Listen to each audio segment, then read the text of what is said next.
Hey PC Gamers, and welcome back to the PC Gamer Chat Log. I'm Lauren Morton. And hey everyone, I'm Molly Taylor. And this week we have a special interview episode from this year's Game Developers Conference, another one of our roundtables, this one hosted by our US senior editor, Wes Fenlon. Wes.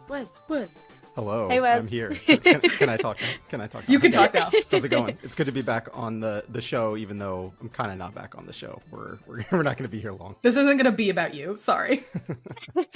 But yeah, Lauren, you and I got to hang out at GDC this year for the first time since, or the first time we saw each other in person since pre-COVID. So that was cool. And like you just said, we did some roundtables. Yeah. And what was the one that you hosted? And who did you have? Tell us. Yeah, so this week is the second iteration of our RPG roundtable, hoping to make this an annual thing. We did one last year in 2023, which I highly recommend you listen to if you haven't already, because we had a great cast of folks on that one, like Josh Sawyer from Obsidian. But this year I wanted to get in some new blood. So we have a range of panelists, including Swen Vincke from Baldur's Gate 3, Larian Studios, a representative from CD Projekt, and some more exciting names. I don't want to spoil all of them because they will introduce themselves on the podcast, and also you can just see them in the show notes, so it's fine. Nice. And so what generally did you guys get to talking about? RPGs are a big topic. What happened? Big topic, yeah. And I didn't want to go back over all of the same territory that we'd gone over the year prior. We did talk about some of the same topics, like great companions in RPGs, romance in RPGs. I asked this group, given some of the spiciness of Baldur's Gate 3, I asked them how horny is too horny for an RPG, and that led to some good discussion. So that was a fun one, yeah. Depends on who you ask. there was a range of answers. Yeah, it was pretty good. Actually, like everyone I think was in broad agreement, but they were kind of talking about the different treatments, right? Different ways of presenting it. We talked some about the history of the Elder Scrolls series, because one of the other panelists worked on the original Elder Scrolls games. And yeah, we talked about kind of more narrative focused games versus more sandboxy games. So, the time just disappeared. There's always an RPG discussion, you could talk about one mechanic for an hour and then all of a sudden your time would be up. But we tried to hit a bunch of cool topics. Awesome. Well, then let's go listen to the rest of that conversation about RPGs. Thanks, Wes. All right. Welcome, everybody, to the 2024 PC Gamer at GDC Roundtable, 2 years running now, hoping to make it a tradition. Let's go around the room and have everybody introduce themselves, what they do related to RPGs, games you worked on, and maybe also the RPG class that you find yourself picking every time you go to play a game, even if you think, oh, I'm going to break out of my norm, and then you just go back to your safe default every time. Ted, I'm going to start with you. Seems like you gave me a lot to introduce myself on. My name is Ted Peterson. Probably most well known for starting the Elder Scrolls series. So I worked on Elder Scrolls 1, Arena, Elder Scrolls 2, Daggerfall, Elder Scrolls 3, Morrowind, Elder Scrolls 4, Oblivion, and then they stopped inviting me on for the most well-known Elder Scrolls, Skyrim.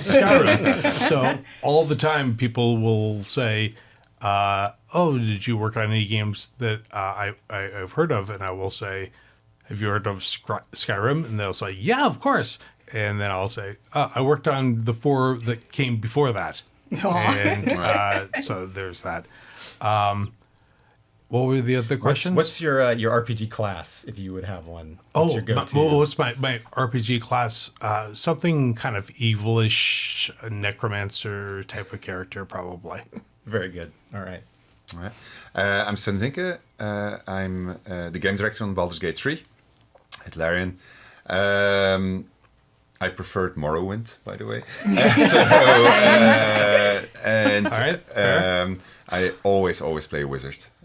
So that's it. Hi, I'm Sarah. I'm acting the quest designer. I worked on Witcher 3, on Cyberpunk 2077, on the expansions. And I go with Chaotic Good Rogue, probably. My name is Carrie Patel. I'm a game director and narrative designer at Obsidian Entertainment. I worked on Pillars of Eternity 2, Deadfire, The Outer Worlds. I directed the first Outer Worlds expansion, Parallon Gorgon, and I'm currently directing Avowed. Also a big Morrowind fan. I'd say my go-to classes are either something in the Ranger Rogue category or Sorcerer, one or the other. Okay. Oh, I think Ranger would be my second choice. Multi-class, go multi-class. Yeah. As for me, I'm Adrienne Bazir. I am the head and only member of Studio Insert Disc 5, and I have made 2 RPGs, one called Start Again, a Prologue, and the other called In Stars and Time, which are both time loop RPGs where you're like in the final dungeon of an RPG adventure, and your character finds out that they can, every time they lose in battle, they can go back in time, and they get endless tries to try and beat the final boss. Oh, you're pitching your game right now. Well, I have we're gonna to. talk about that. I have to, because listen, everyone listening to this podcast knows what games you have worked on. Do I know In Stars and Time? I don't think so. I do. have to pitch I my do. game. Oh, I thank do. you. That actually means a lot. But, and so rock, paper, scissors, it's a turn-based game. And as for my, I would be a mage. I really like mages because I'm really bad at close quarter combat. So no one here is like a barbarian warrior But type that's of scary. character. You get too Basic. close. It's a tutorial class. True. I tried a paladin once, though. No, I think it's true. It's true. It's too Yeah. easy. And I feel like if you work on a computer, you're not really someone who likes to be really close to people, so maybe not a barbarian. Oh, no, we're getting in deep. All right, I like Psychology it. all starts Yeah, all it's starts to really, make sense. it's really the core part of it. Sure. Well, I've got a bunch of things to talk about with you all today. Really excited. I feel like I want to start by just addressing the multi Game of the Year award-winning elephant in the room. An elephant now. An upgrade from Anomaly. So last year there was a bit of a discussion online about whether it was right or wrong to say that Baldur's Gate 3 was setting this raised standards for other RPGs that was perhaps unrealistic. Swen, this is something you and I actually talked about a little bit in an interview right after the game came out. And you said, well, a small studio should not try to make a game like Baldur's Gate 3. It's probably not realistic. But you also said this is video games. Standards change all the time. Things get reinvented. New things appear all the time. So now we're 6 months later, and I think the basic question I have to just throw to you all is, making games post Baldur's Gate 3, did it set a new standard? Did it change the way you think about making or even playing, interacting with RPGs? I can't answer that. I mean, I think for us, it reinforced something that we definitely feel very deeply as a studio, which is that creating a collaborative relationship with your players in how they get through the game, the characters they build, making sure that you are giving them options that pay off and trusting in their creativity to find those options and engage with them is always worthwhile. Because I think that's one of the reasons that people love Baldur's Gate so much. It's, what they meme about, why there's so many Reddit posts about it. It's because there's so many wonderful surprises to find. And you never lose if you find ways to reward your players, find things for them to discover, and trust them to do so. I feel like I felt that to a certain extent after playing Disco Elysium, which also gave you a lot of choices that were not necessarily, here's the right choice, here's the choice where you're a hero, or here's the choice where you're a bad guy, but you shouldn't pick that one because that's the bad guy one.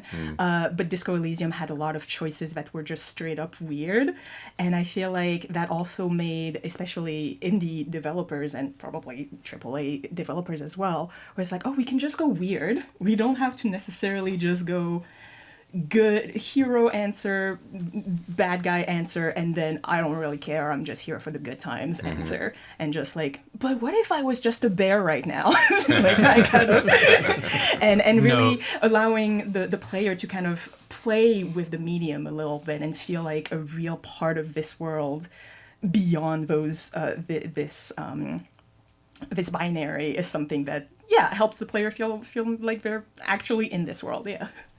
Yeah, I think you kind of also have to see like what of this game actually works for your own, like, because Baldur's Gate is a D&D game, right? We're not going to start rolling now in games that we make, but there are a lot of like nice things that you can still like take inspiration from and integrate into your own stuff. You just need to find like what works for you and what doesn't. Aren't you rolling behind the scenes? No rolls. No rolls? Okay. wow. That is actually like an interesting evolution of sort of what the big budget RPGs over the decades. I mean, I remember having a friend who played Knights of the Old Republic, and he couldn't get into it because he wasn't used to RPGs. He just loved Star Wars, and he was so mad that the dice rolls were controlling like whether his lightsaber swings would hit people or not, right? Whereas to me, having played RPGs, I was like, oh, that's just, it's D&D under the hood, right? And I feel like that is kind of that standard has changed, at least in big budget games now. There's sort of the action side has come in, but some games are still doing. I mean, we're still doing like skill checks, but they're like at least for example in Cyberpunk, the skill checks are against your fixed value. Mm-hmm. So we would check, do you have like the attribute on at least 16, and then you could do it. But yeah, at the end, it's a shooter, so we're checking if you actually shoot the target. Mm-hmm. The damage might be, but I'm actually not 100% certain. Yeah, we're always saying player skill versus character skill. So like that's always the trick in RPGs. Oh. Mm-hmm. Okay, that was a big one to start off with. Something a little bit lighter. What in your opinion goes into making a great companion character in an RPG? Someone who's like your opposite in a lot of ways. That's not something that is in my game because you have a lot of companions, but I feel like if you only have one, then you would probably want a character that is going to allow you to see more of this world. Like if you're like, I feel like I always want to go this way, you want the good companion to kind of a little bit tell you maybe you should go that way and not only go for what you think the game is when the game is actually so much more than what you think. I feel like that's what it would be for me. I feel like the mark of a really great companion roster is when you have a very divided fan base over who the best ones are and who are like, no, I don't care for that one. I mean, for me personally, I like someone who brings a sense of humor, and I like someone who encourages me to continue exploring the world, not someone who's gonna, kind of throw a wet blanket on things. But yeah, I mean, I think with a good companion specifically, or a good set of companions, like you want kind of diversity of dispositions, diversity of opinions. You want to have people that as a player and, with other companion characters, you're going to see them bouncing off one another, creating a little bit of friction. You don't want that to go so far that you feel like you're, mediating a bunch of angry toddlers, because that's not how you want to spend your free time. But you want enough to create a little bit of spice and drama and fun, and where you can start to see kind of the sharp edges of people's personality poke out.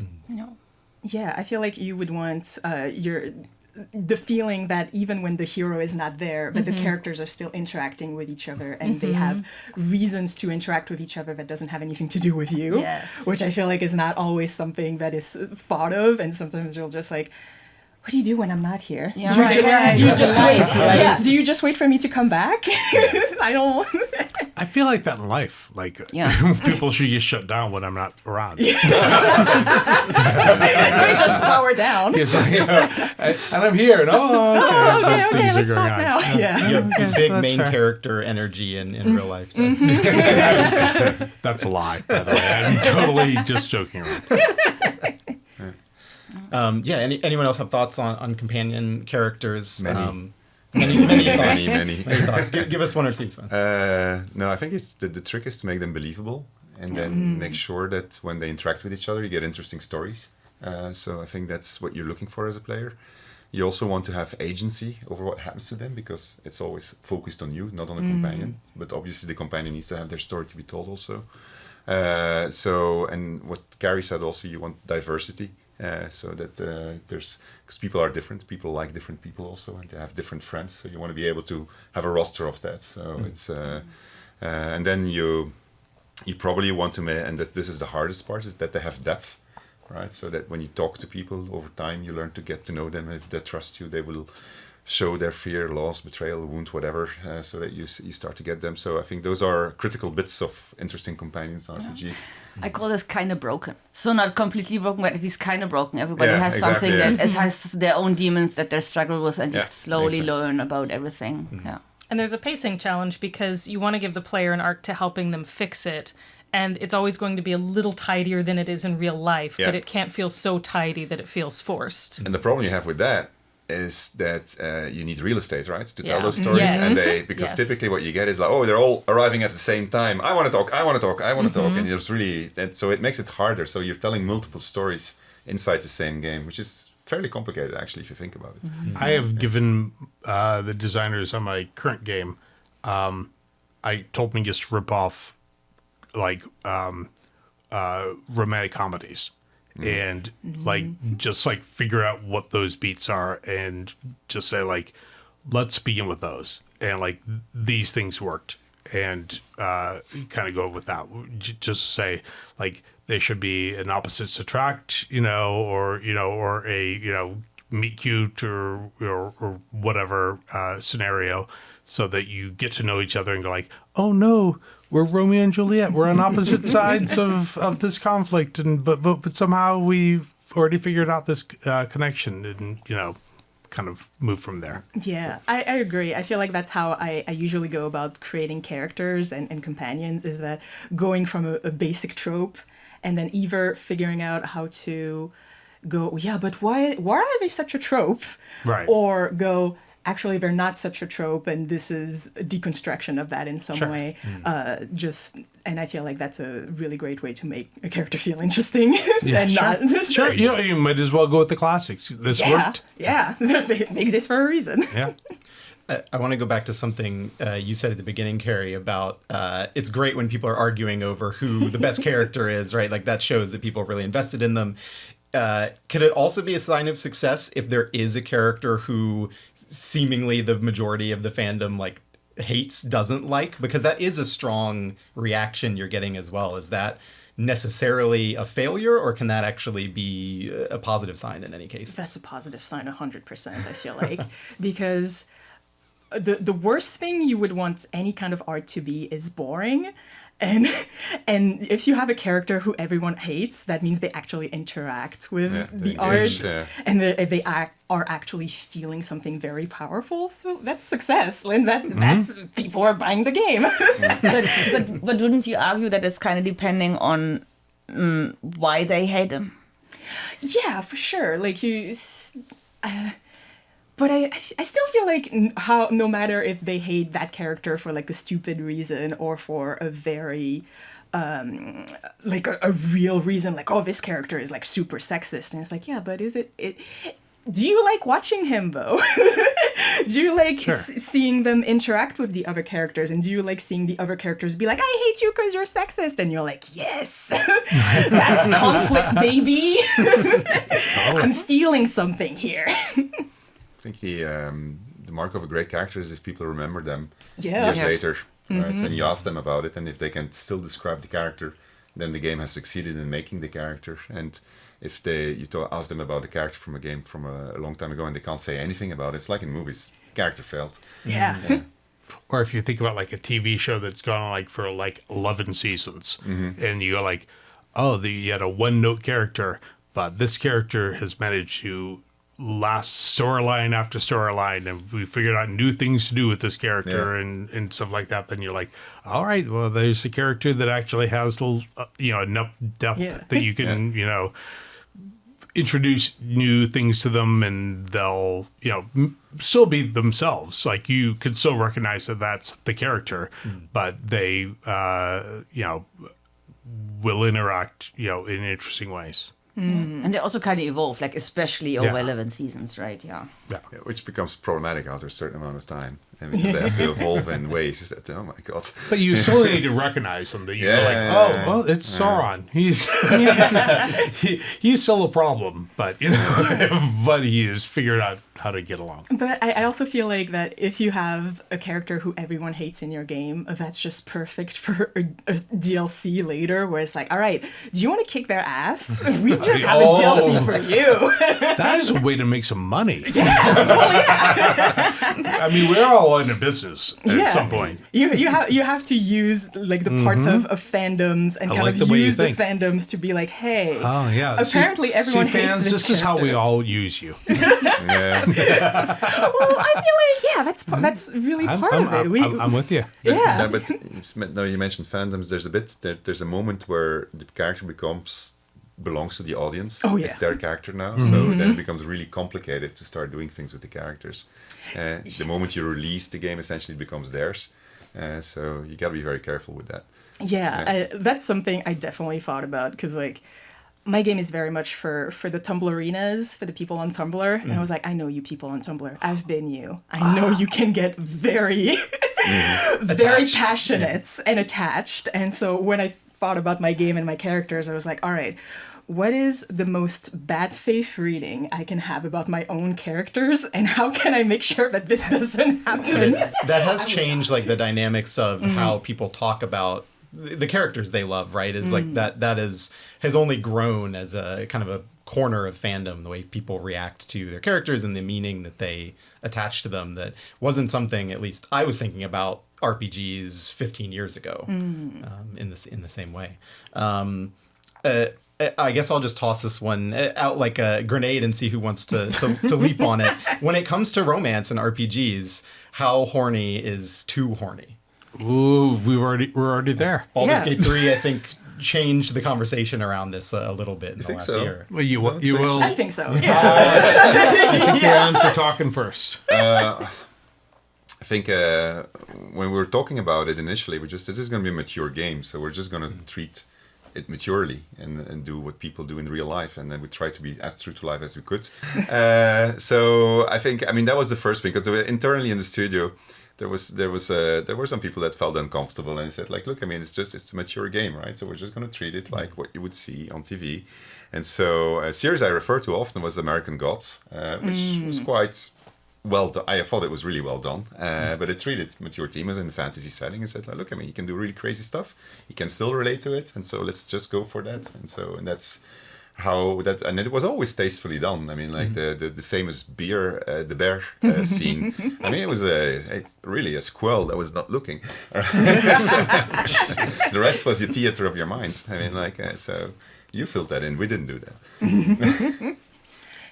Yeah, I feel like because video games are a medium to tell stories, just like TV shows and just like movies, and those can go really far. So I feel like, why wouldn't there be why can't video games do the same thing?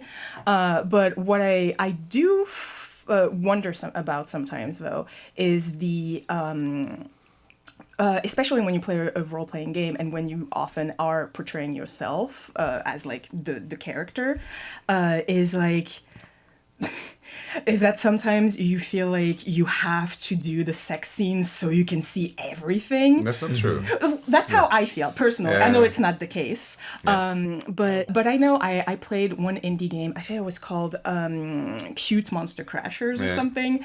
And it was a porn game where you start dating people and then you have sex. But what they did, and that I thought was so nice and I haven't really seen in a game before, is that you start the sex scene, you start getting hot and heavy, and then at any point you would just have a button on the bottom right that just goes, do you want to stop now? Mm-hmm. Do you want to just do you want to just stop and then just cuddle? And you're like, just having this option at any time was just like, you can just stop the sex scene in a video game. You can like this idea of having consent. What's it called? That's Cute Monster Crashers, I think. All right. Yeah, and just this idea of making consent an actual gameplay thing was just so refreshing to me, and then otherwise the only sex scene that I had seen in the video games at that time was just like from Heavy Rain, and from Heavy Rain you just have like the QTE. All right, press X. There you go. And even if you miss, they don't even go, oh, that's a little awkward. They just stop there, and it's like, are you gonna press the right button so we can continue? And it's like. Can't even make it a bad sex scene? Come on. I know. Oh my god, like a bad sex would be like interesting to move the story forward. Like, so there we are. That wasn't that good. All right, well, I'll see you at camp. Fair enough. But I think that raises an interesting point, that it should really be there to reveal something else about the characters or your growing relationship with them. It's not like... it's not the reward you get at the end of maximizing someone's affinity. It's not what you get for giving them so many gifts. It's a progression on the relationship. And it doesn't have to be the end of that relationship. In fact, it really shouldn't be. Yeah. If you're going to do it, it should be somewhere, on that journey. I feel like the only time it feels off-putting is when, if you're pushing and I think it's the same thing with comedy. Like, if you're pushing it too far just to get a bit in there, but it feels like it's betraying the characters, betraying the dynamic, it's distracting from or undermining the larger story you're telling with them, then I think when you're doing it just to have it in there, it can feel like too much. But I think when it's well done, like you're saying, it shouldn't be something that you're pursuing a romance or a sex scene, because otherwise you miss some aspect of character development, but it is something that informs that relationship and the characters involved in it. Yeah. So for me, it's always weird when the sex scene is treated as some kind of reward. Yeah, you want the relationship, right? What I like about it is when it portrays like just another level of intimacy. In that way. And how does it change the relationship between the characters? Because like right now I'm only thinking about like the Persona games where it's just like, all right, you're with a girl and you got to rank level 10 and now you're having sex, and then that's it, you will never talk again. You got to the max level, you got the Persona, you don't need to talk to them again, they're still your girlfriend, you're all good. It's like, okay. Great lesson to learn, right? Young developing minds playing these games going like, that's how life works. All right, if I just have sex, then I don't have to talk to him again, and we're just going to be boyfriend forever. I mean, I'm certainly a huge defender of like, video games for like kids growing up, but like those type of messages, then I'm like, oh, Jesus. Yeah, it's like, it's a reward. Okay. It does feel like something that has changed quite a bit in games, even in just the last, I would say, 10 years. Like we had lead writer Adam Smith for Baldur's Gate 3 on the PC Gamer Chatlag podcast last year, and he said something that really stuck with me, which was that for some of the characters, they deliberately wrote the relationships to start with sex, because you're in this dramatic, high-pressure situation, you could die at any time, but then the end of the character arc is actually intimacy and not sex. And that just felt like, that really stuck in my head. As that's fantastic. It's a really striking reversal of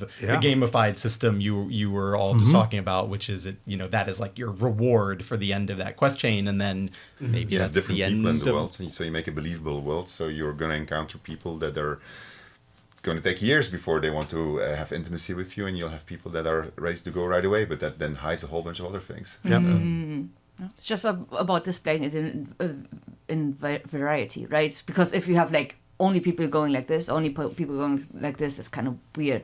But if you have some characters like this, some like this, some like this. And then the trick is really that it respects player agency, right? So it has to be a natural continuation of the arc of the character in function of the player's agency. And then what it really works well is when there's, for instance, maybe not because of agency that you did elsewhere, right? And that feels really good for a player, because it instantly hits, oh my God, the person is thinking about the actions that I'm doing.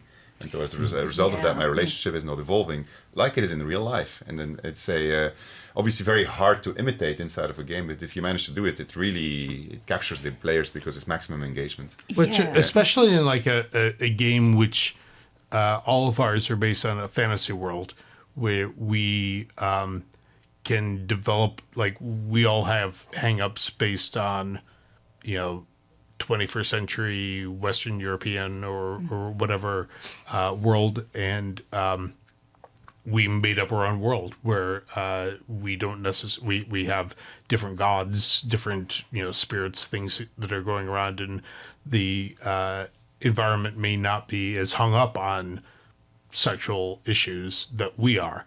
And then we have to kind of think about sex somewhat differently within the context of our own game. So it may not be a thing that we like. It may not be such a big deal for someone to hook up upon meeting them in our fantasy world. Yeah, I completely agree. That's kind of what I did a little bit in my game. There's a whole religion around change, and so everyone is just like, you have to change. We have a bunch of classes to learn new things, a bunch of ways for you to change your body, your personality, and whatever you want. And so since you can change your gender pretty easily, sexual orientation isn't that much of a thing, or not at all. But at the same time, in this world, people that are asexual and aromantic are having a much tougher time, because it's like, well, don't you know that love and sex are some of the best ways for you to change? And so if you're ace or aromantic, you're like, well, I can't change in that way, so is it okay? And so was this something you established before you made the game, or you realized this after I put it in the game. That is Okay. straight up in the game, because that was something where I really wanted. Same thing. I'm like, why should we in a fantasy world put the exact same thing, the same exact hang-ups that we have? But yeah, like, just why. How are different ways that people would think about all of those things, and I really wanted to also not make it a utopia, because I love when games do a utopia where it's just like, all right, everyone's like bisexual, let's go. But I really wanted to try to create how would it suck for some people in a different way than it sucks for us. Good. Just to see like how would, like, let's go a little deeper. Like, if everyone is bisexual, how would it actually go for some people that are not bisexual?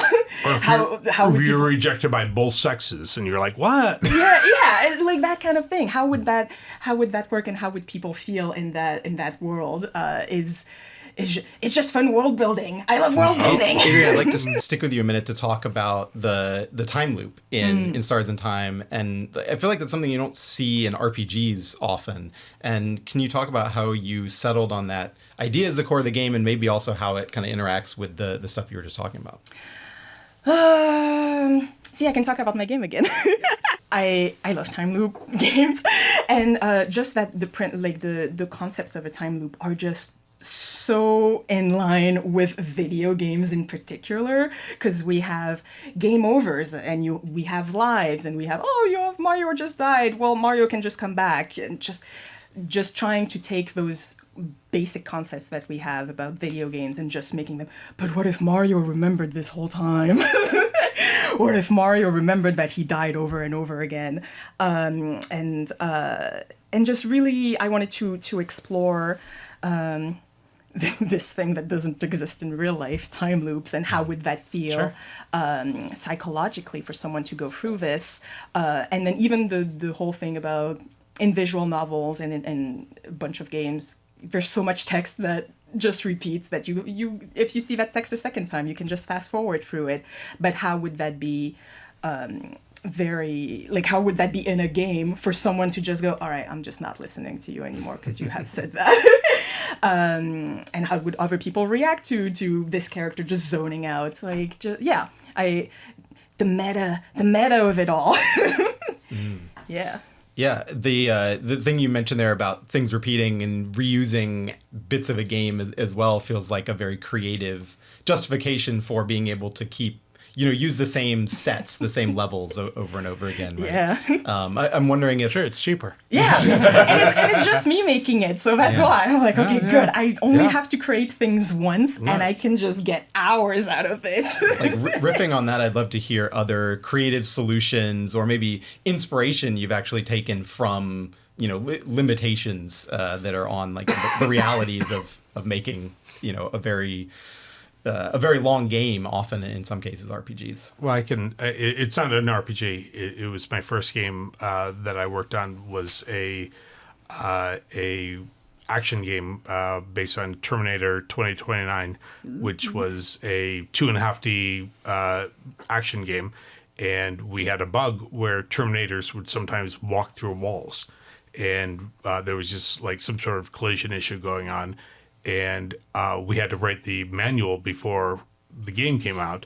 And so I wrote in the manual, because I didn't know if we'd fix this collision issue before it came out, that I said, there are some reports from Skynet that Terminators have been known to phase through solid material, so be on the lookout for this. Oh, I love that. Yeah. Then that's when my lead programmer said, you are a true game designer when you have figured out that this bug might be a feature. Did you manage to fix it? No. Okay, perfect. I believe they could still do that. So.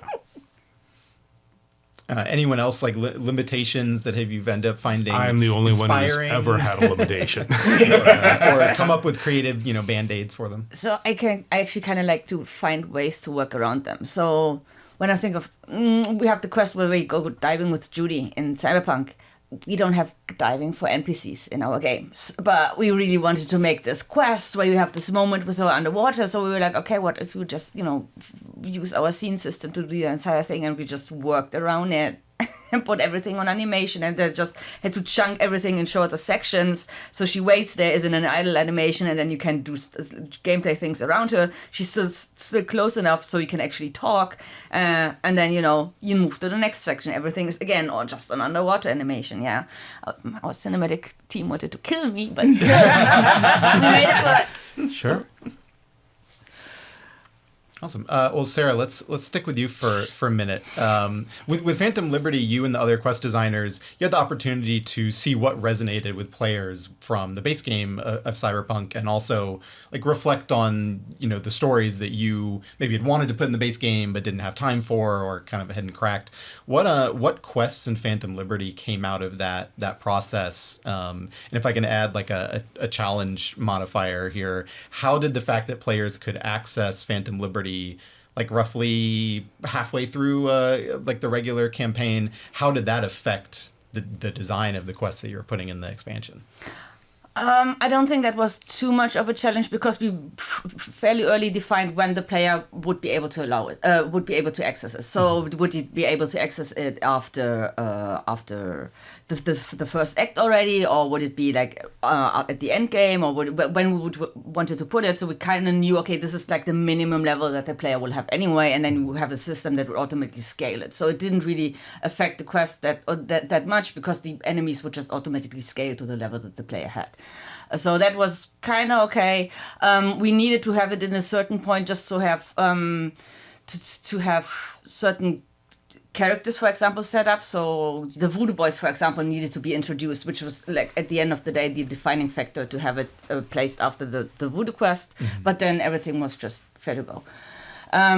One thing that we could do, I think one thing that we did was just have a clearer definition on what we wanted to do. So we had this whole spy thriller setup, and then we were just okay, how can we do this but still have certain things stand out, and also how can we still make refreshing things that we did not do in the base game and then explore this?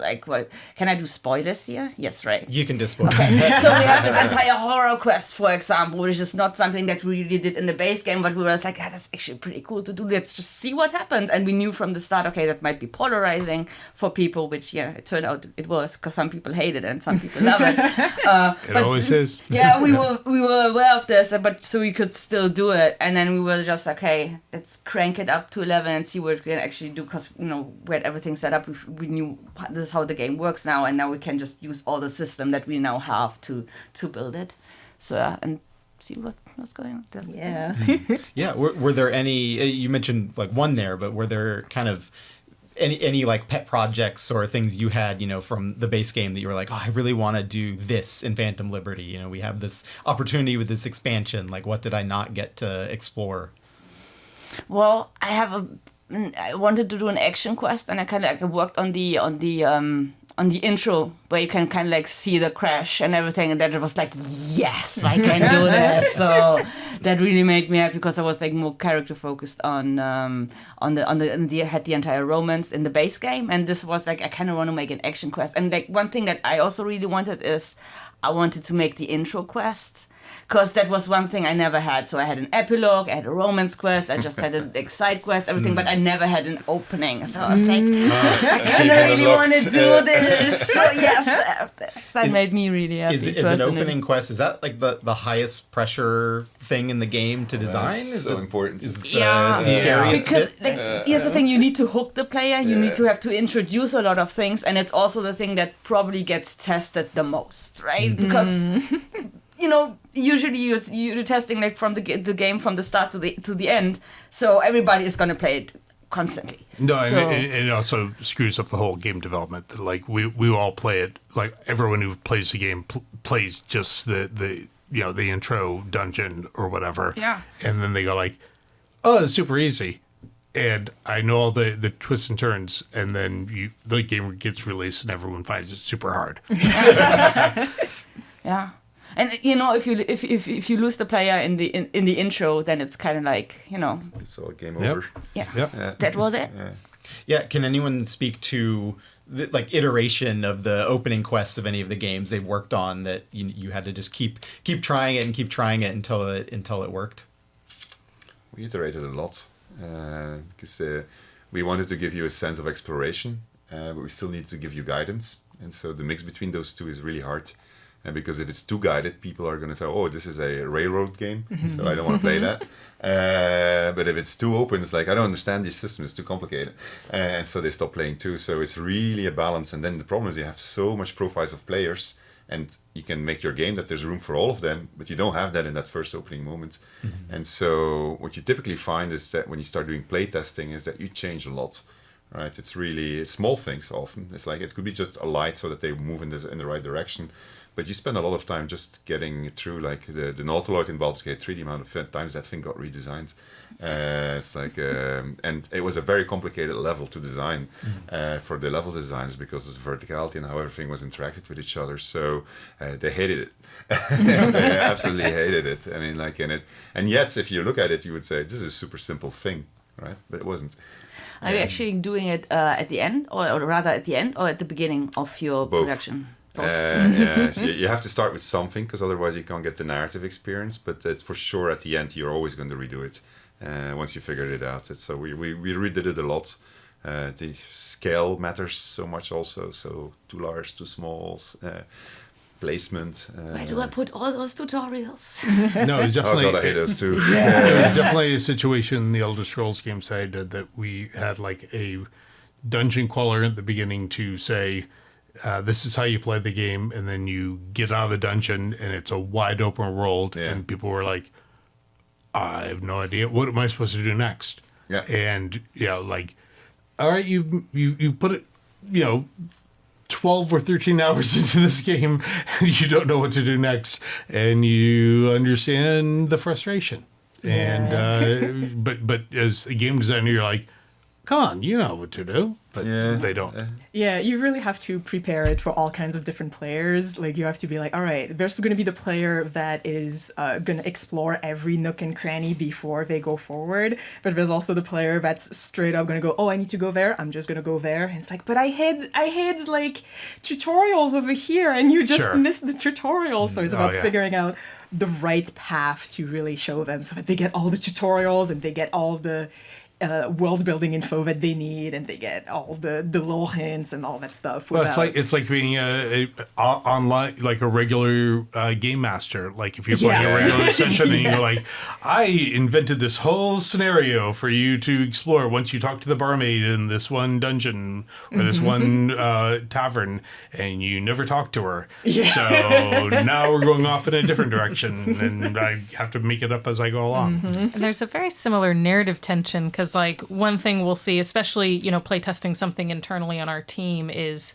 we know the world, we know the setting, we know what the conflicts are, but you try to put on those first-time player glasses, especially if it is not an IP that is broadly familiar to a lot of people. Say, what are they going to see? And you realize all the new lore terms, the gods, the places, the conflicts, the species, and what have you, that are mentioned. And you say, oh, well, players aren't going to know about all of these things. But then if you fall into the trap of trying to define them all every single time they come up, then suddenly you've got a very bloated, exposition-heavy game, and people are saying, this is very boring. Why is everything getting explained to me? And so I think you have to find this balance where you push back on the people saying we need to explain this, and you say no, we don't, not yet. We're going to trust our players to understand it when they need to. And our QA lead, David Benefield, has done a very good job of kind of bracketing this stuff out into, okay, when do players hear about it? And what is our hypothesis for when they should know what it is? And it's oftentimes, it's not the first time they hear about it. It's at some point later down the road, they need to know what this is to make sense of things. And so that's really what you're testing. Not do you understand everything about the world as you're moving through it, but are you getting that drip feed of information at a good pacing so that you at least have your bearings and you can kind of figure out what you want to do next? Yes, I completely agree. Just like, do you get that this is a place? This word is a place and it's going to come into play later, but right now you just need to understand this is a place. But certainly when I was starting off, I didn't care if it came into play later on. Like, I just like world build, and like, if we find a place for later on, cool. If we don't, like that'll maybe be filled in a sequel for someone. exactly. To wonder about. I tend to tell the designers that nobody cares about the lore, which is often shocking. You can tell them that, but like a dagger in my heart. I know. I mean, but I have a reason for saying that, because I think that whenever you see a situation, you should be able to understand everything that's going on in that situation implicitly. And so obviously the lore enriches the entire thing and has to be consistent within it, but it should be able to exist without the lore. If you find yourself that the lore exposition makes it, only then it becomes readable, then I think you have a problem, to be honest. And keeping that lore in your pocket is great for AMAs and interviews. So you're like, hey, listen, here's that little lore that I didn't say anywhere in the game, but this is just here because I have an interview with you guys, so here you go, you can have it. It's like a little nugget. Carrie, I want to ask about working on both the Pillars and now Avowed, like set in the same world, right? But how does the form of those two games, kind of the classical isometric CRPG versus this first-person game, how does that kind of affect like that rollout of information you're trying to give players, and sort of how much of the info dump, I guess, you want to give them, like how you're trying to ease them into the game? It feels like maybe a different audience expectation or even like vocabulary that your players will have for these two types of games. Yeah. So we're definitely expecting that most of the players who come to Avowed are not necessarily going to have played Pillars or Deadfire. And so, there are references to characters and places and events from the previous games, but they're really there as, they fill out the world by giving it a sense of being bigger than the place, that you're currently situated in. And they're obviously, Easter eggs and references that our returning fans can appreciate, but none of it is required reading. You don't have to know what these things are. And you can use context clues and, kind of the normal rollout information to understand the characters, the gods, and the events that you really need to know.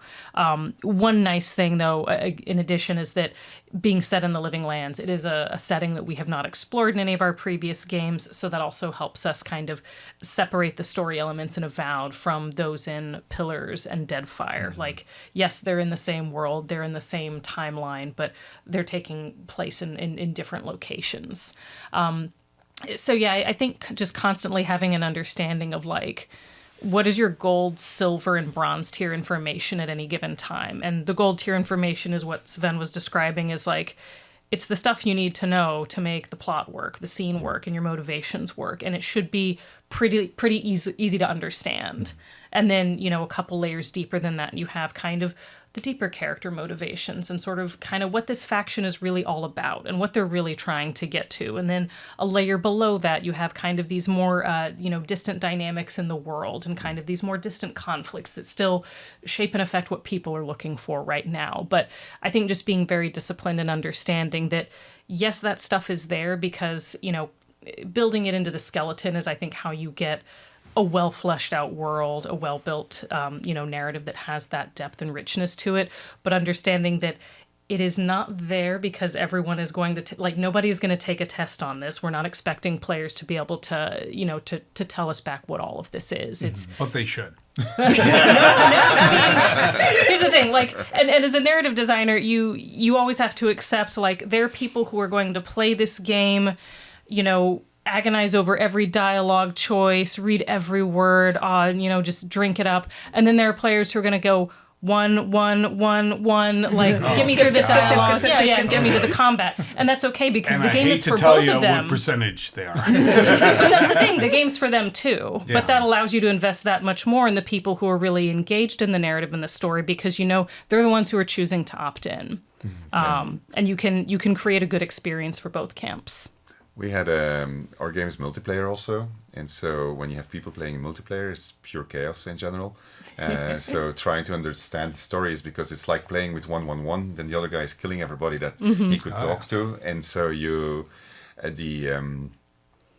there's no room anymore then for your lore. I mean, like, it's really, so you need to be able to read it so that they understand every single time what's going on. I can really vouch to that. My Baldur's Gate 3 was a 4-player co-op run, and one of my friends decided to start going around camp pickpocketing everyone and all of the NPC companions, and he pickpocketed the Dark Urge. I'm the Dark Urge, but I was a paladin. He pickpocketed the Oathbreaker paladin's sword or spear, who then started a fight, and then we had to kill every NPC in the entire camp. All of the companions are dead. That is a great story, though. Like that is could be a novel. Yeah, we didn't let him live that one down, but we decided to stick with the save. So but I do think that there's an issue with MMOs or even multiplayer games of trying to keep that consistent lore or at least consistent tone. Like the characters are going to talk as part of the world if they're actually players. You know that they're not. Yeah, well, yeah.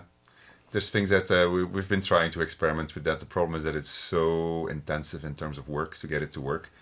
So we had in the original Sin 1 there you could actually roleplay dialogue with your partner in cooperative play. Sure. And so we actually had that deeply in Baldur's Gate 3 at some point also, but the problem is that our directories blew up so hard that we just couldn't manage it anymore, so we had to cut it all. I believe it. I believe it. But it's still ambition. I'd like to ask, I think a little bit related to this, about the design challenges and opportunities of linear, more narrative-focused games versus more open, sandboxy RPGs, and what you all like as both designers and players. Ted, I feel like we should start with you, as the Elder Scrolls Arena tried to represent an entire continent out of the game. Yeah, but it was super. It's a super linear story, and it wasn't meant to be like. The game changed. By the way, I'm not pitching a game. I'm pitching a talk at GDC. Pitch your game. Tomorrow, Julian LaFay and I are talking about the 30th anniversary of the Elder Scrolls 1 Arena. Oh, wow. And one of the things we're going to talk about is the fact that it was not even meant to be a role-playing game. And it became a role-playing game. And because it was turned into a role-playing game, it became super linear. And we actually, the original idea was actually going to be non-linear, that you're going to go around to a bunch of these different fighting arenas and build your characters up and eventually get to be strong enough to go to the Imperial arena and fight the evil wizard at the end. But as the arena combat did not work out, we changed it into a role-playing game where you had to fight through these arenas in a distinct order to gather the pieces of the Staff of Chaos, and at the end put together the Staff of Chaos and defeat the evil wizard in the Imperial dungeon at the end. So we actually went from non-linear to linear in the course of that. So linear was our easy choice, and then when the game came out, people said, "Hey, this game was really good. The story kind of sucked." And it's true, because it was defeat the big bad wizard at the end type of story, and like gather the pieces to defeat the big bad at the end. And I overcompensated by making the sequel to Arena super non-linear, and like nobody understands the story to this day for the second Elder Scrolls. Do you understand the story to this day? No, I'm working on it. I am because the second Elder Scrolls has a new life in a fan project called Daggerfall Unreal, where they are putting it back together, and I've been working on a series of books to try to explain the background of this story that I wrote like 25 years ago, and nice. to try to patch it all together. So, but again, like I think because I'm a writer that a story should be linear, that like a story should be building up to a conflict, resolution, all that stuff. But also as a game master and someone who has made a lot of Dungeons & Dragons games, that I recognize that players are going to do whatever the fuck they want to do, that I need to give them a lot of wiggle room. And so I like to create a big sandbox for them to play around in. But I want to kind of push them into dramatic situations, I guess, is maybe the way I think about it. Yeah. I'm more of a linear person just because both as a player and as a developer. Because as a developer, I'm like, I don't want you, like, I want you to meet the game on my terms and not me bringing it to your terms. You are in my world You're now. a boss. This is my world. I'm telling you a story and you will listen. And also because as a player, I'm a very good audience and also a very passive player. And so I will happily follow this nice little path. And as soon as you tell me, now you can go wherever you want, I'm like, but I don't know where to go. There's too many choices. You need to tell me which one's going to give me the best story. So that's why I prefer to tell very linear stories, because I like to watch a movie when I play games. It's the truth. But honestly, it's also because I haven't played that many Dungeons & Dragons game. I feel like if that was more of a thing when I was younger, I would have been like, yeah. Yeah, it's an interesting question because I think there are a lot of assumptions baked into when we talk about a game and a story that's more linear and one that's more open, because, there's the structural aspect and, the game you like the way you were describing Daggerfall and Arena, like you may have a linear story, but structurally, and I didn't play those, but I do love Morrowind and Skyrim. Like, they're like, you can, the through line, yes, is somewhat linear. Like you go meet Caius Cosides, you pal around with one of the houses, and at some point you go to the volcano. I never really got that far because I was doing all the side quests. But like you're right, But you went the non-linear route because you're doing side quests, so that suggests that you were kind of intrigued by the non-linear. Yes, but the critical path, like the story that runs through the game that I just jumped off the tracks for, like that part feels somewhat linear. But you were not intrigued by, I guess the argument would be if the, central path was so intriguing, you've got to throw this ring into Mount Doom, and you're like, yeah, but also there's something going on over here. Like, then you wouldn't, that's a problem, I guess. Go ahead. Sorry. No, as I said, but we're always trying to design content that is going to tempt players around from that path, because we do want the side content to pull them away. And like as a savvy gamer, well, if I keep going down this path, like if I get my moon lantern and I go to the next level, I'm going to close out some of my quests. So I want to finish all those side quests first. And I think it's finding ways to tap into what the player's motivation is or what their character's motivation is. And I think that's not just a question of how linear or non-linear is the story structure. It's how broadly or narrowly are you letting the player define their character in this world. 100%. But you had something. Oh, sorry. Y'all both had something. No, you go ahead first. I agree. I just forgot my point, so let me find it again. Well, I agree with what you're saying. It's about the journey that you create yourself. So typically our stories will be fairly linear and saying like these are objectives that you need to achieve, and then how you achieve them, that's where the choice comes. I mean, like, but that perfectly blends with a classic 3-act structure, you know, like Act 2 is overcoming challenges. Great, here's a whole bunch of challenges for you to overcome, right? And then that funnels again to a certain bottleneck at some point, because we need sanity as developers also. So we want to get people at some point, and then they say, "Hup, here we go, open again," and then we funnel again. It's a very linear structure actually for a lot of non-linear gameplay that you can get. And what you did is like the simplest form of that, and not that to this, but it's like literally here's a whole bunch of challenges to overcome, and eventually you're going to end there, which is what's good. I found my point again. Like, I personally love it when you have what you talk. You have a through line that's kind of clear and kind of like not necessarily even long, but you know all the side content that you spawn, and then it might influence actually the main story. This is what I really love, right? I love that. And this is the thing that I do as a player. I cannot not do the side content because I never know if maybe something that I do here will at the end influence my main story, right? So I usually do it.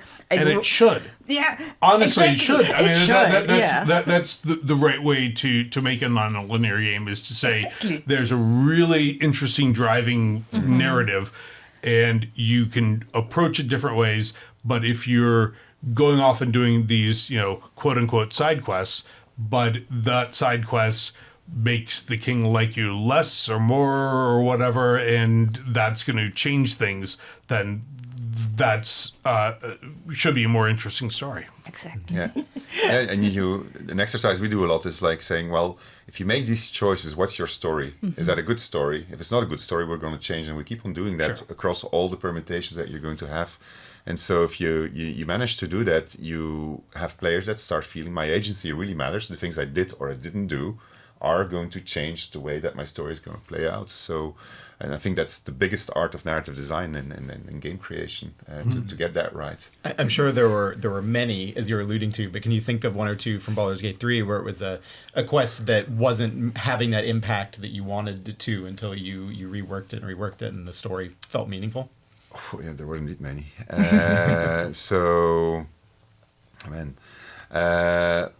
Raphael, for instance, for a long time was a very static device as a plot element, the devil, until we started introducing choice to him, whether or not you were going to be able to make a pact with him in Act 3 when you go to that little tavern, and so that point turned out to be actually a turning point, because I was watching a YouTube video actually from a streamer who was playing it, and he was making a choice about what he did with the Emperor. He was making a choice about what he did with Raphael, because that's the point where the Emperor is being shut out, which is a choice. Then he needs to deal with Raphael. Then he came out, his companions were all there, like Lysel wanted you to make a deal with him. Will absolutely didn't want him to make a deal. Then the Emperor started saying, "What happened?" And like, then the player and the YouTuber at every single point, within the space of like 5 minutes, was making decisions. And he was going to say, "It's blowing my mind. How are these things possible?" Cool. But the thing that happened actually there, it was just each of them were linear stories, and they were just happened to be at the same spot, and they were all architected converging to be on that point. And so for him, the culmination of all those stories felt really, really, really good. So, but it was a design bottleneck to be there, which it wasn't originally, but it became that thing. So it's one of those beautiful examples where the iterative process leads to great moments. And so I was looking at it and I was saying, yeah, he's right, actually. Yeah, it was a really good moment for him. Yeah. I'm actually kind of curious, how did you keep track of it? Like, of all the non-linearities in Baldur's Gate 3? Have you seen my face on my hair? Gotcha. But like, I think what works about that, and it's in Baldur's Gate, it's you have to figure out how to not become a mind flayer, and in Cyberpunk, how do I not die with this relic in my head? You have like a clear existential motivation that no matter how you're role playing your character or what you're saying they believe, this thing matters because you want to survive. But then there's all this dressing that you can do around that to decide, and what beyond that does my character believe? Like, do I want to seize this power? Do I want to partner up with Johnny? Do I want to make as much money as I can and buy the best penthouse in Night City? Like, you still have room to define who you are around that backbone that still keeps the story on the rails. Yeah, and that's a really important thing, because if you don't have it, it's really hard. Yeah. You need to have that one thing. It's also an anchor for the player to know, like, I forgot everything about the story, but I still need to fix my mind flayer problem, right? So you know these things. Sarah, I want to go back to you because what you were talking about with side quests feeding into the main narrative, that felt like the Witcher 3 set kind of a high watermark for so many of the quests in the world feeling really significant and not just kind of throwaway quests that I think a lot of players are used to from side quests. So I'd love for you to talk about how you, the team, like carried forward that success from The Witcher 3 into how you're approaching Cyberpunk. Well, we had a bunch of quests that would actually influence then the ending, or even the endings that you could do, right? So, for example, we had the storyline. No, okay. After Act 1, Act 2, I think it's for the players. You have a bunch of different storylines that start and that you could follow, and then those would again spawn side content that you could do and not. And if you would do it, it would influence like the ending, for example. But at the same time, you would also have like world content around it, and then you had some quests that were where the world content could influence the quest, or the quest could influence the world content. And this is something where I feel like that's very important. So, for example, you have a character that you could intimidate, for example, if you do specific things in one of the gigs outside the main storyline. And if you did this and, for example, killed everybody there, the guy would know about it and you could actually use it as a threat against him, right? So if you connect your world and your site and your main storyline and have all of this interconnected, it kind of naturally leads into this. I feel like we actually had like more choices, but we didn't necessarily telegraph everything very well. So I think that's an issue that to look out for in general, to how to actually telegraph your consequences. Totally right. I mean, that was certainly the case with my second Elder Scrolls, is that there was so much stuff going behind the scenes. I'm like, this would have been a really good game if people knew what their choices actually made a difference, and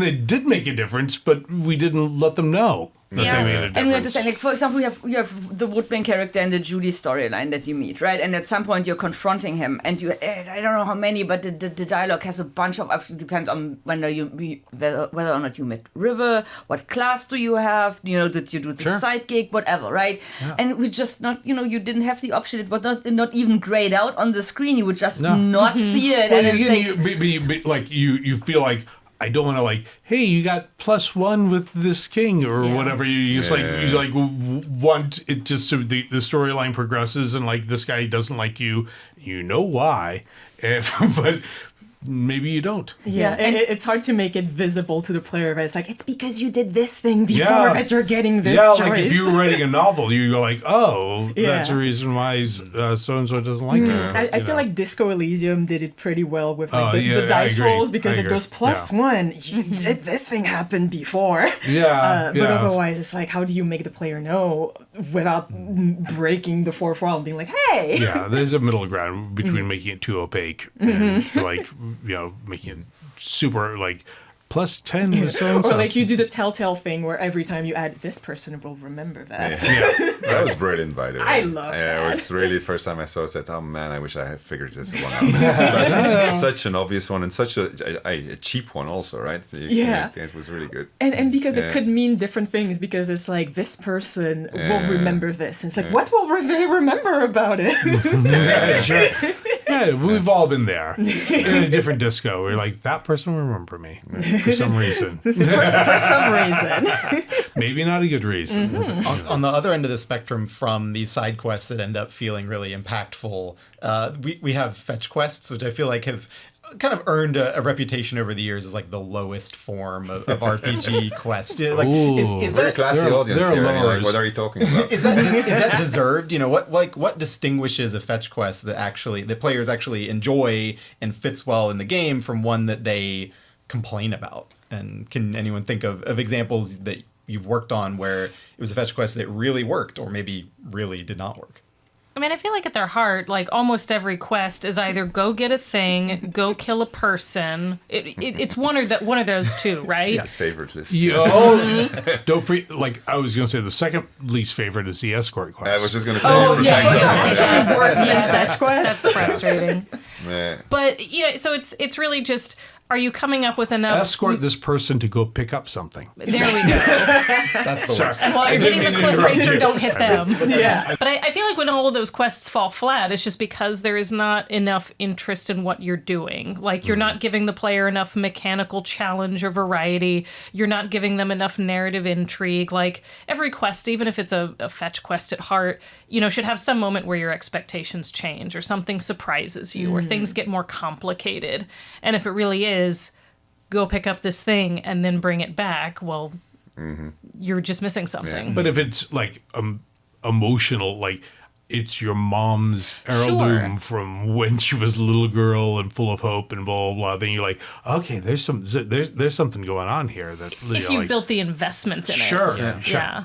I feel like, was it the first Nier game that did side quests very well? And also Nier Automata, where they would always break your heart in some way with those side Sure. quests. I can't even remember a specific one, but I know there was one where there was a lady in a lighthouse and you had to bring her stuff, maybe letters, and turns out that everyone was just giving her letters to make her believe that she had a job, even though no one would actually need her to do that job. Wait, which game was this? Nier, Nier haven't played Replicant, it. Nier Okay. Automata, Okay. those games, and then I do really remember both of those games where every single side quest that I did ended in an extremely sad way, where I'm like, oh my god, this person just died because I finished this quest. Oh, but you're like closing the door on their eternal life to let them move on. I don't know, because they made it in a way where you almost had this feeling where it's like, I should stop doing those side quests because when I finish those You side feel quests, sad. people die and I feel sad. It's your fault. Yeah, and so in a way that makes you want to do more because you're like, oh, how am I going to cry this time? That's nice. Well, if they're pulling the right triggers. yeah, exactly. We rarely talk about quests. If you really pay close attention to Baldur's Gate 3, you'll see there's not a lot of quests. We try to bring you from situation to situation so that you have a continuous narrative. And that's why our journal is such a mess, because we can't really we really can't encapsulate a lot of things into the idea of a quest. And I find that we're deviating more and more from the concept of a quest. So there's a couple of things for you to do, but it's typically going to be geographical, like make progression, rather than go and say, oh, go there and go back and go there and go back and go there and go back. So precisely for the reason because we don't like fetch quests anymore, right? So it's fine if there's a couple of things in the game, but you can't build your entire game around it. It becomes really complicated.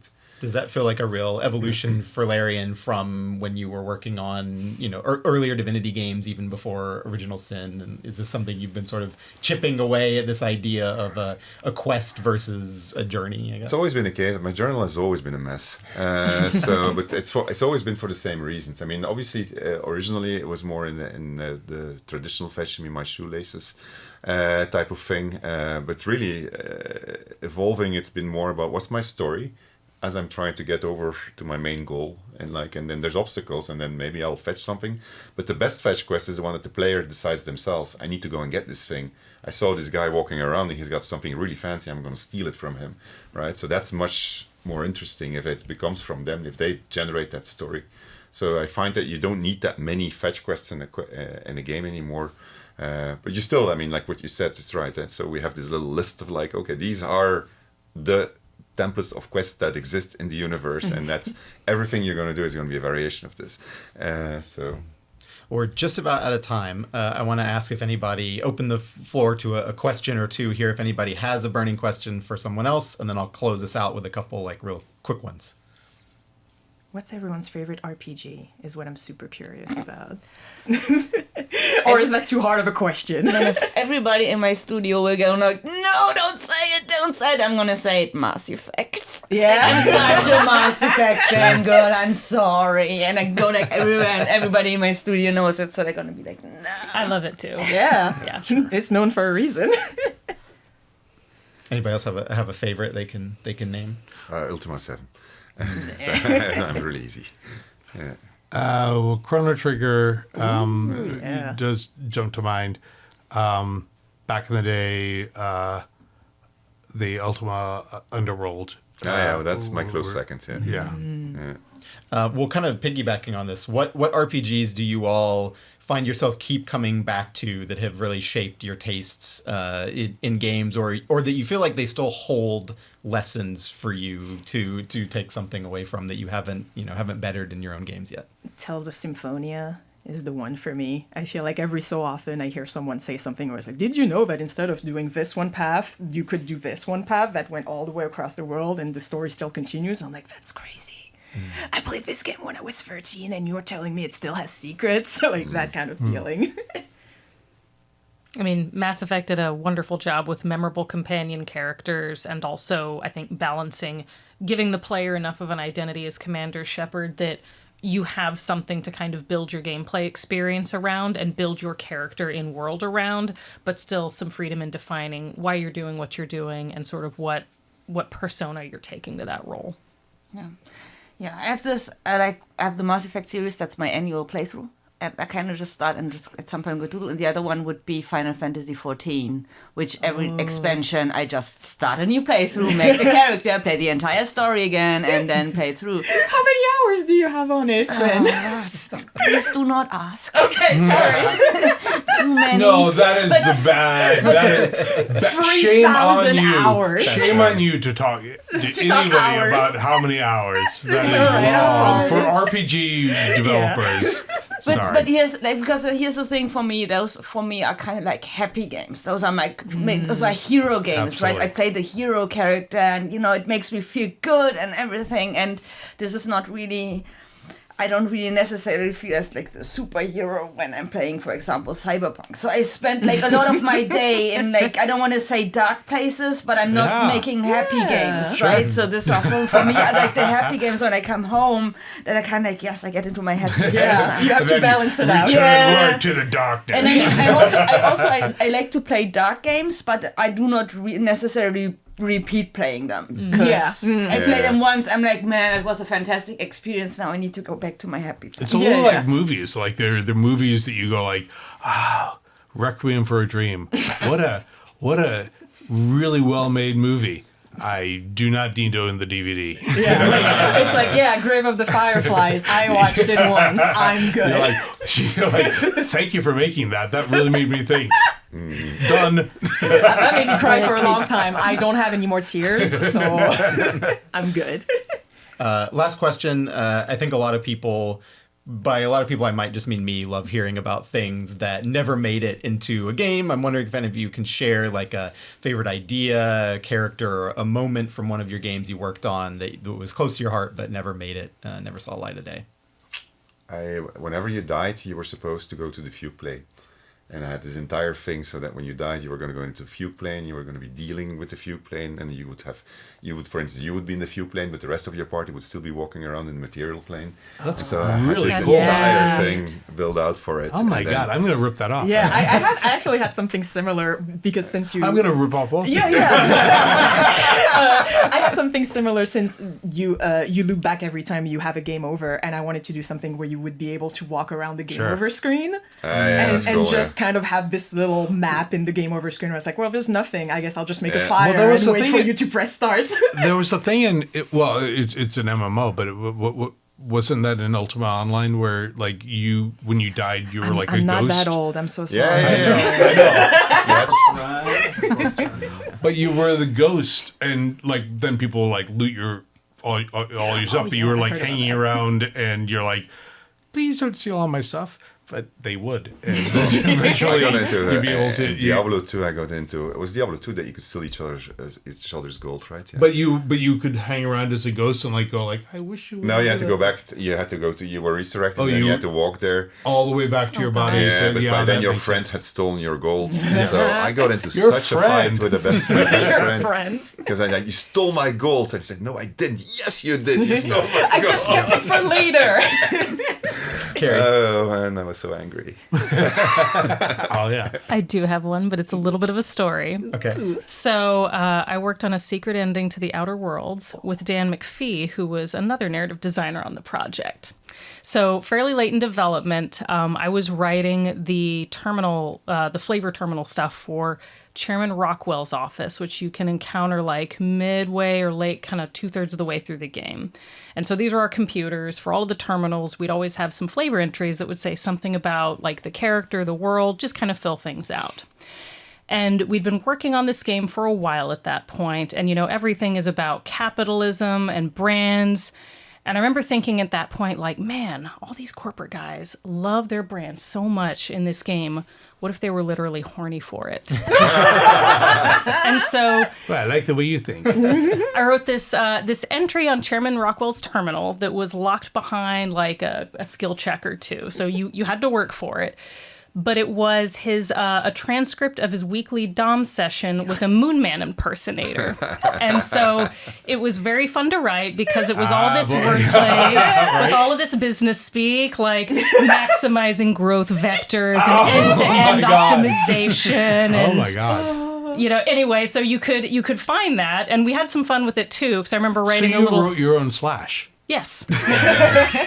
There was even a bark for one of the guards in the you know, where you enter that office, you kind of have to pass through the security checkpoint, and if you walked by him with a Moonman helmet on, I don't know that it ever got recorded, but there was a bark at one point that was like, oh, I guess it must be a Thursday. So I remember talking to Dan because So awesome. Dan was writing just wait. Dan was writing the showdown at the very end of the game. He was writing the Tartarus prison sequence. And I was like, hey, what can we do a callback to this? And so we put our heads Call back together. to something which never came out. Well, we didn't know that at the time. At the time, it was still in there. So we looked at it together and we came up with this idea that if you faced Chairman Rockwell at the end of the game, and you were wearing a Moonman helmet, he would get a little weak in the knees. And if you'd read that terminal, you could, you know, really take control of the situation. Moonman doesn't ask Charles. Moonman tells. Oh my god. And you could basically talk him into getting into one of the cryopods, assume the position, Charles. And that was how you would defeat him through dialogue and, you know, kind of get him out of the way for the ending you wanted to choose. Wow. Oh, that rules. So why didn't it make it? Yeah. Well, you asked earlier how horny is too horny. I think there was a concern that it was maybe too horny, so Wrong call. didn't see the light of day. Yeah. That's so fantastic. That's really good. Yeah. Brilliant. Amazing. I'm not gonna follow that. Sorry. Yeah, we're calling it a None of us day have here. anything else to say. That feels like a great place to end it. Thank you all for being here. It was Close it down. Thank great you. chatting with you about RPGs. Yeah, Thank you so much. Thank you. Thank you. Thank you.